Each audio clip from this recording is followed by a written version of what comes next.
Connor Bedard has been invited to Canada's Olympic orientation camp. I'll break down the chances of Bedard heading to Italy.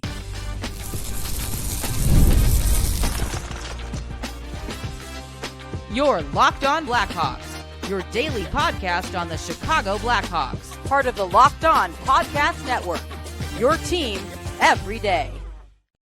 What's going on, Blackhawks fans? Welcome back to another episode of Locked On Blackhawks, part of the Locked On Podcast Network, your team every day. I'm your host, Jack Bushman. You can go and find me on X at Jack Bushman 2, but make sure to follow my strictly Blackhawks account at Talkin' Hockey, so that way you don't miss out on any of the latest Blackhawks news and updates. On today's episode, I'll discuss Connor Bedard being among the 42 players to receive an invite to Canada's Olympic orientation camp, plus the Blackhawks recently dropping their Centennial season promo schedule, and I'll also dive into a recent addition to the Rockford IceHogs blue line in segment 3. Real quick though, gotta let you all know first that today's episode is sponsored by FanDuel. Go and visit the FanDuel app today and start planning your future bets now, because Futures Day is one day and one day only. FanDuel, play your game.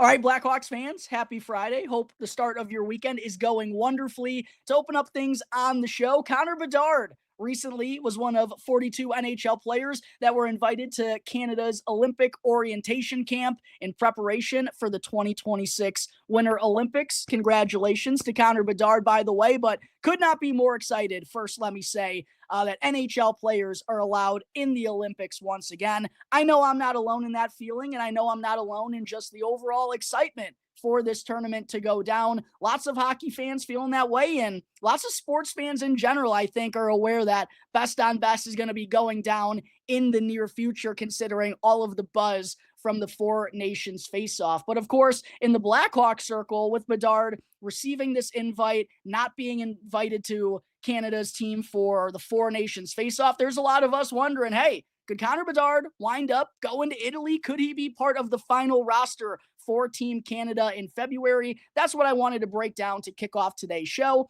And how I wanted to go about this is I wanted to dive through the 26 total forwards who received invites to this Olympic orientation camp, talk about the ones who were a part of the roster for the Four Nations face-off, talk about the ones who weren't. I'll go through Canada's forward lines that they rolled with in that championship game at the Four Nations against the United States, and then I'll obviously go through my final roster and talk about the chances of Bedard winding up cracking this team. So there were 13 forwards a part of Canada's roster for the Four Nations face-off. All 13 of them were invited to this Olympic orientation camp. Those 13 players are Sam Bennett, Anthony Cirelli, Sidney Crosby, Brandon Hagel, Seth Jarvis, Travis Konechny, Nathan McKinnon, Brad Marchand, Mitch Marner, Connor McDavid, Braden Point, Sam Reinhart, and Mark Stone. The 13 forwards, I should say, who were invited to this orientation camp that didn't play for Canada at the Four Nations were Connor Bedard, Quentin Byfield, Macklin Celebrini, Bo Horvat, Wyatt Johnston, Zach Hyman, Ryan Nugent-Hopkins, Mark Scheifele, Nick Suzuki, John Tavares, Robert Thomas, Carter Verhaeghe, and Tom Wilson. Now, one thing I do want to point out, while the Four Nations tournament only allowed I believe it was 23 players on the total roster, the Olympics will allow a maximum of 25, meaning there's a couple more roster spots available here. 22 skaters and 3 goaltenders are allowed on each roster. So just kind of envisioning how Canada is likely to go about this. They're going to be bringing 3 goaltenders, and I imagine they're going to be bringing 8 defensemen. That would leave room for 15 total forwards on this team. So 2 extras compared to what Canada sent out there for the Four Nations face-off. As far as how Canada went about their forward lines with those 13 players that played in the Four Nations, in the championship game against the United States, at the very least, they had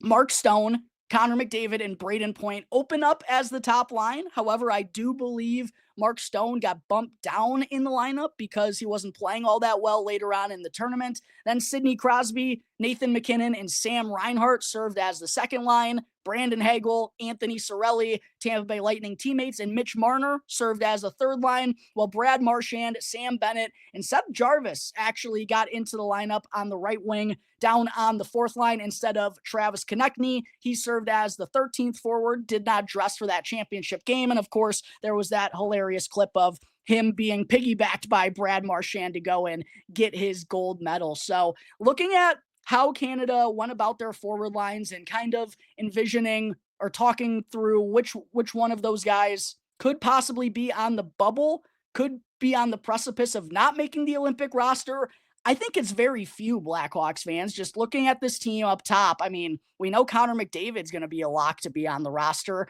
Braden Point's going to be on the team. Sidney Crosby's going to be there. It's his final Olympics. Nathan MacKinnon's on the team. Same with Sam Reinhart. I think Hagel, Cirelli, and Marner are going to be there again. Cirelli can serve as a great third-line center for that team. And then Brad Marchand and Sam Bennett, I think both of those guys are locks as well. So the only players who I feel like could be on the bubble are Mark Stone, Travis Konechny, and Seth Jarvis. However, what I will say is, since Canada won gold, I know it was a shorter tournament, but it felt like it was a pretty tight-knit group, just considering how high leverage the situations were and how intense those final games were as well. I feel like they probably established a pretty good brotherhood in that locker room, and I just don't know how much Canada is going to want to break that up, considering all the success they found in the Four Nations. And they have, the room to go and add a couple of extra guys on top of that. I don't really know how much change is going to be coming to this forward group, but if there is, it's probably going to be with Travis Konechny, Seth Jarvis, or Mark Stone. As far as which players I envision wind up cracking this team or stealing some of those final spots, I'm going to guess right here, right now. I know, obviously, things can change before this begins on February 11th, right? And injuries are going to play a factor as well. But if all 13 of those forwards are healthy and none of their games absolutely dive off of a cliff, I really do believe Canada is going to take all 13 of them once again. As far as the two players I expect to wind up creeping their way on this roster, I'm going to go with Macklin Celebrini. I know that's going to be tough to hear, Blackhawks fans, but looking at this makeup of this team and why it's going to be hard for Connor Bedard to crack this roster is because they already have a lot of skill guys. And what, are they going to put Bedard up on the top line with McDavid and Braden Point? I don't necessarily think that's going to happen. And then if they were to put him down on the third or fourth line, his game just doesn't really mesh with Brandon Hagel and Anthony Cirelli or Brad Marchand and Sam Bennett, right? Bedard is obviously a pretty solely skill guy at this point of his career. I'm not knocking him or anything, but what's the difference between he and Macklin Celebrini? Macklin is, to put it in an example, he's Jonathan Taves to Connor Bedard being Patrick Kane. Macklin Celebrini has that 200-foot game. He's a little bit more built out and rugged on his skates and just plays a little bit harder in general. So because of his two-way presence, I think Macklin Celebrini right here, right now, is the one who probably has a better chance to wind up making this team. I'm also going to say that Tom Wilson is going to wind up cracking Canada's roster. I feel like he just has a different sort of makeup and can also, provide enough of a skill game down in the bottom six where he'll be serviceable for this team. And we know what he provides physically. Canada is probably going to want someone with a little bit of an edge that they can throw into the lineup every now and then. Wilson doesn't have a play on a regular basis, but instead of, a guy like Travis Konechny in that extra forward role, a guy who can play a skill game, I think Tom Wilson, Konechny will be fine in that role, and I'm sure he'll probably be an extra forward a couple of times in the Olympics. I just think that's a really good spot for a guy like Tom Wilson. As much as I do not like the guy whatsoever, literally one of my least favorite NHLers, I do think his unique kind of makeup and his size and his physicality and his grit and his edge and all that stuff, it matters. And, if it's a do or die gold medal game for Team Canada, you're probably going to want a guy like Tom Wilson out there on the fourth line who you could throw out on the ice in certain situations and provide the boys with some energy. So that's why I'm guessing Macklin Celebrini. I also do feel like it's a good opportunity to just get him some experience at the highest level of international hockey for Team Canada here. He's obviously going to be a staple of those teams for a long, long time. And listen, I think Connor Bedard is too. It's going to take a monster start to the season for him to really even push for one of these final roster spots, because to me, it really feels like there's 13 players competing for only 2 spots, because again, I'm guessing that Canada is going to take all 13 forwards that are part of the 4 nations face-off roster. So that makes it hard alone for Connor Bedard to beat out the other 12 guys. And just considering again that he's mostly offense first and offense only at this point of his career, I think considering Canada would likely want some more well-rounded players as their extra guys. That's why, to me, I really don't expect Connor Bedard to make Team Canada's roster. And I know that's not the biggest surprise in the world, Blackhawks fans, if you're in the here and now. But with Bedard receiving an invite, I obviously had to break this down on the show. And listen, I'm not saying it's impossible, but it's going to take a monstrous start to the season for Connor Bedard to go and push for one of those roster spots. And maybe that's the chip on the shoulder the kid needs. I know he's been on the ice a ton this summer. He's been working with Macklin Celebrini, which I absolutely love, pushing each other to get the best out of their games. And it's going to be super fun to watch the Blackhawks and Sharks, I really believe, battle as 2 of the premier teams in the West in a couple of years down the road. I like that they're training with one another. I think that's going to help Connor Bedard's game kind of become a little bit more well-rounded than we've seen in his first 2 NHL seasons. But it's just going to be a real tough mountain for him to climb to claim what I expect to be one of those only 2 forward spots available for Team Canada at the 2026 Olympics. Real quick, did want to go through NHL.com's forward projections for Canada's roster. They have Sam Bennett, Anthony Cirelli, Sidney Crosby, Brandon Hagel, Nathan McKinnon, Brad Marchand, Mitch Marner, Connor McDavid, Braden Point, Sam Reinhart, Mark Scheifele they have making the team, with Mark Stone, Nick Suzuki, and Robert Thomas. So they have Seth Jarvis off of the roster, as well as Travis Konechny, while Mark Scheifele, Nick Suzuki, and Robert Thomas claim those final spots. So it should be very interesting to see all of these players in the conversation that were invited to this Olympic camp battle it out for those final roster spots up until the Olympics begin in February of 2026. But there are my expectations for Team Canada's forward group in the Olympics and the chances of Bedard being Italy bound. Coming up in just a moment here, I'll dive into the return of bobbleheads from the Blackhawks Centennial season promo schedule. Real quick, though, I do got to talk to you all about the fine folks over at FanDuel. August 26th is officially FanDuel Futures Day, a brand new holiday for football fans who live for bold predictions and preseason hunches. For just 24 hours, FanDuel is giving you deals on NFL season predictions. So whether you're calling your MVP, eyeing a long shot division winner, or ready to crown your Super Bowl champ before week 1 even kicks off, this is your moment. And I've already put together a parlay of futures with Bijan Robinson winning Offensive Player of the Year and Tua Tagovailoa winning Comeback Player of the Year. To join me or to go and make your own wager, all you got to do is visit the FanDuel app today and start planning your future bets now, because Futures Day is one day and one day only. FanDuel, play your game.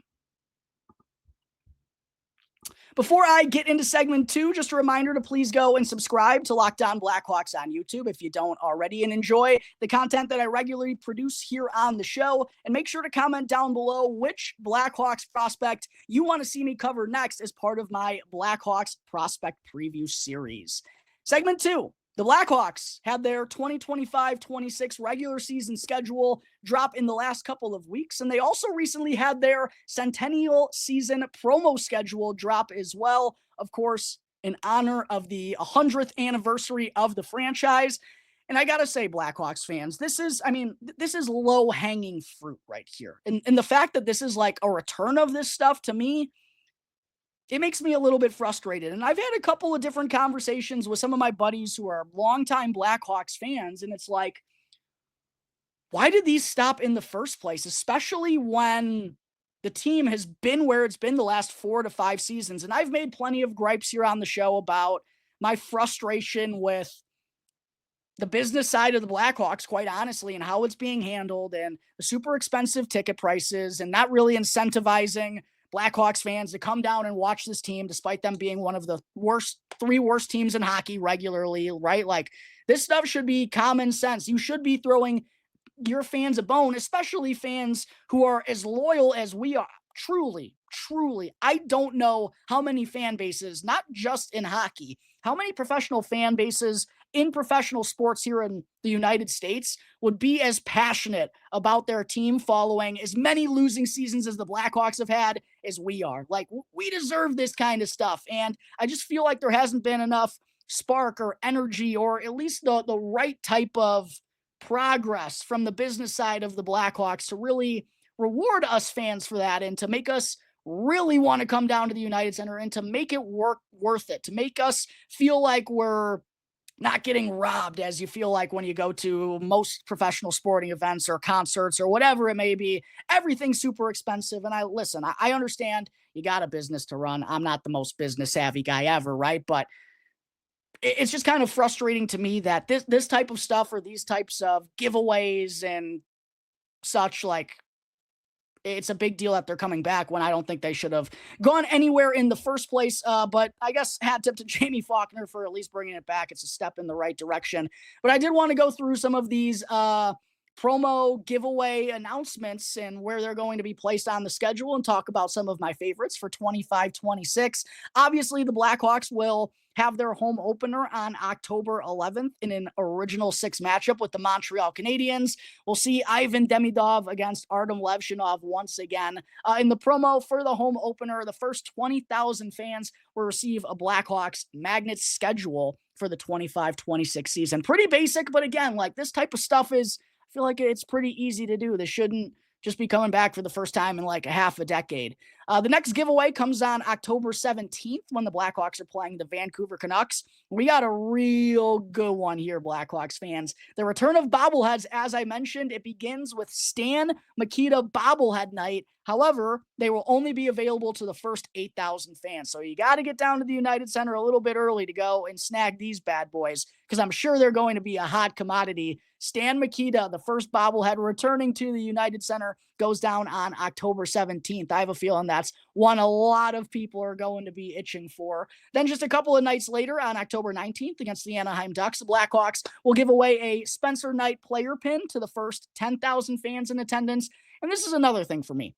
I can understand the bobbleheads being like first 8,000 or 10,000, but some of these player pins go into the first 10,000. It's like, I feel like we can give those away to the first 20,000, just like we did for the Magnet schedule. But again, I understand, they got a business to run here. Another sick bobblehead coming to the UC on November 15th when the Blackhawks have another original six matchup against the Toronto Maple Leafs.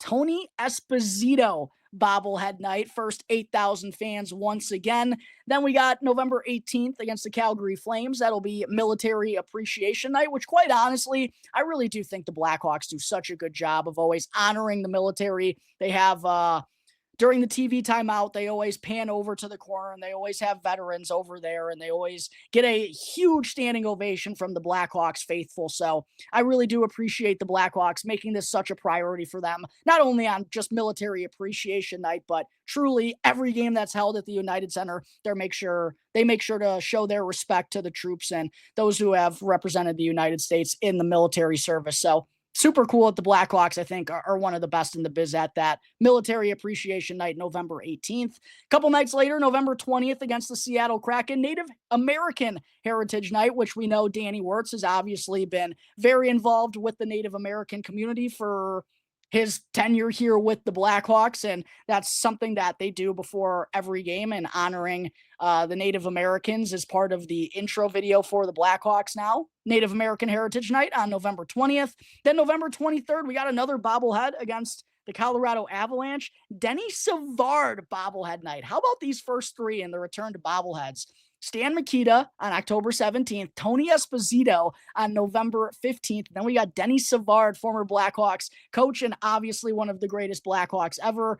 His bobblehead to the first 8,000 fans on November 23rd. November 30th against the Anaheim Ducks. Another promo against the Anaheim Ducks at the UC. That'll be Alex Vlasic player pins given away to the first 10,000 fans in attendance. December 13th against the Detroit Red Wings. Hopefully Patrick Kane doesn't go and steal this guy's thunder once again. It is Chris Chelios bobblehead night at the UC, along with the return of Patrick Kane and Alex DeBrincat. That'll be given away to the first 8,000 fans. Then, as we turn the corner to the new year, 2026, January 4th, against the Vegas Golden Knights, we got Brent Seabrook bobblehead night. And then just 2 weeks later, January 17th, against the Boston Bruins, his good buddy and longtime D partner at times, Duncan Keith bobblehead night, given away to the first 8,000 fans in attendance.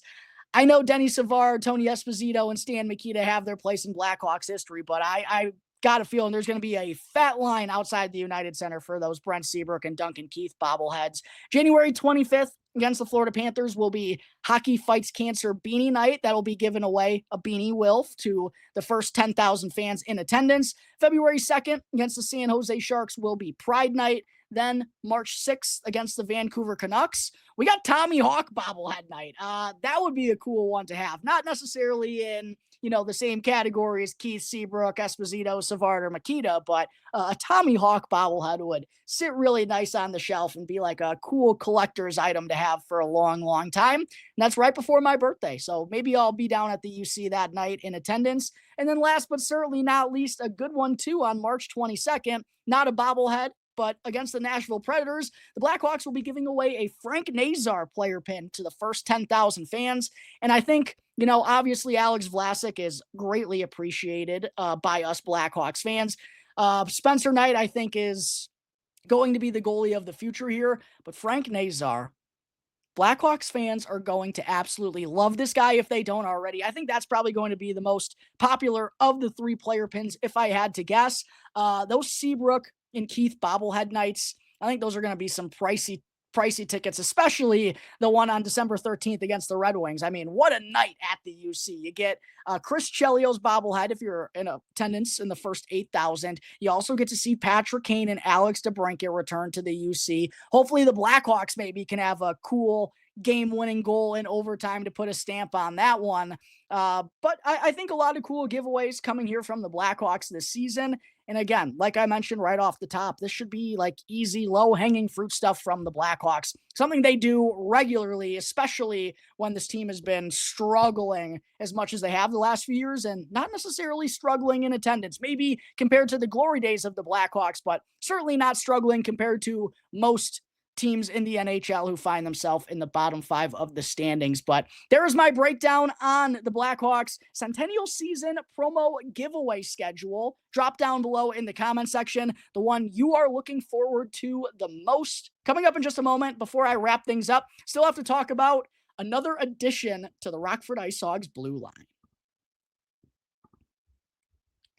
But first, I got to talk to you all about Indeed. You just realized your business needed to hire someone like yesterday. How can you find amazing candidates fast? Well, it's easy. Just use Indeed, because when it comes to hiring, Indeed is all you need. Stop struggling to get your job post seen on other sites, because Indeed sponsored jobs puts your post at the top of the page and helps you reach the right candidates faster. They make sure that your post is seen by the right candidates right now. So skip all of those unnecessary questions and steps, because now you can speed up your hiring process and you'll also get a $75 sponsored job credit. All you got to do is go and check out Indeed.com/lockedon right now and support our show by saying you heard about Indeed on this very podcast. Again, that's Indeed.com/lockedon and support our show by saying you heard about Indeed on Locked On Blackhawks. Terms and conditions apply. Hiring Indeed is all you need.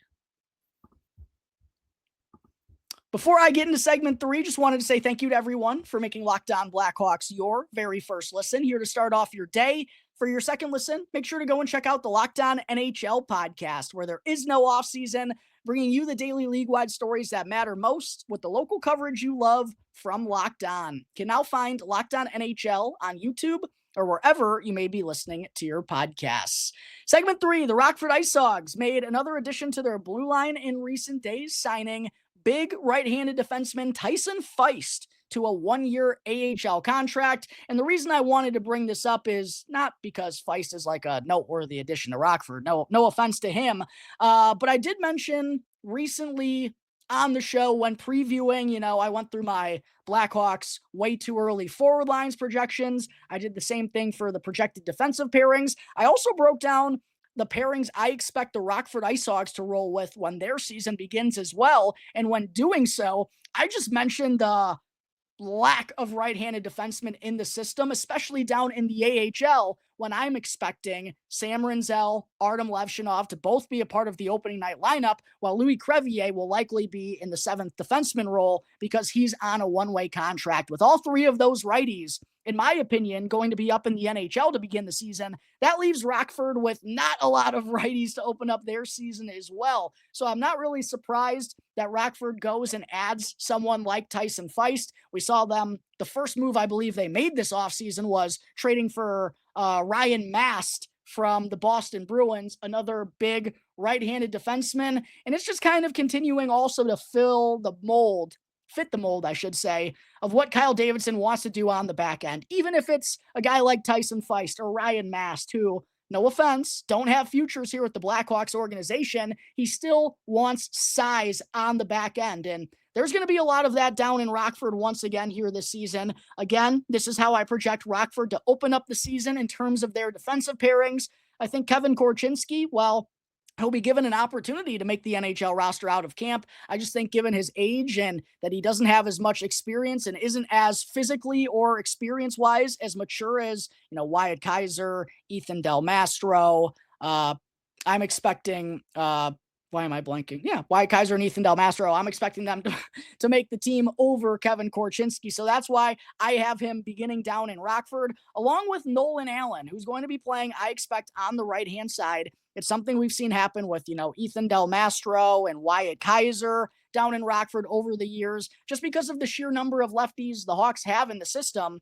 Some of them, if they want to be puzzle pieces here, might have to learn how to play the other side. So Nolan Allen, we've seen that happen with him at times down in Rockford. I think he opens up on the right-hand side on the top pairing with Kevin Korchinski to both maximize both of their opportunities down in the AHL. I think Tage Harding is probably going to be on the second pairing with Ryan Mast, and then Kevin Fitzgerald on the third pairing with Dmitry Kuzmin on the right-hand side, who also is a left-handed defenseman. And then there's still veteran Andrew Perrott as part of this blue line. I mentioned Jeremy Bouchelet is a right-handed defenseman.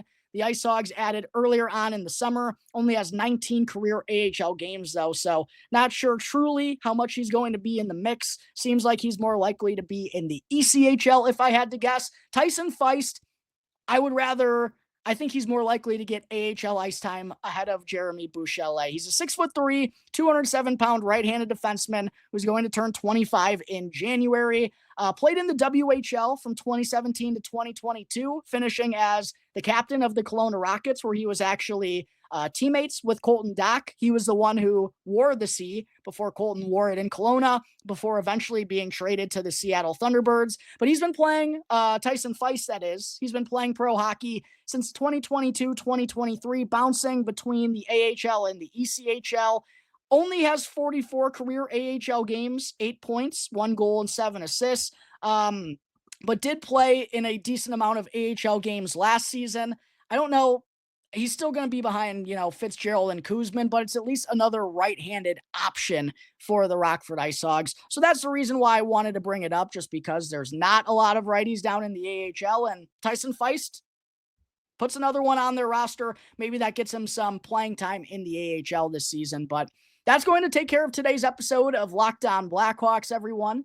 Thank you all again for joining me on the show. Be sure to subscribe to Locked On Blackhawks on YouTube if you haven't done so already. Follow Locked On Blackhawks for free wherever you may be listening to your podcast, so that way you don't miss out on any of the episodes and you'll get notified as soon as they're uploaded.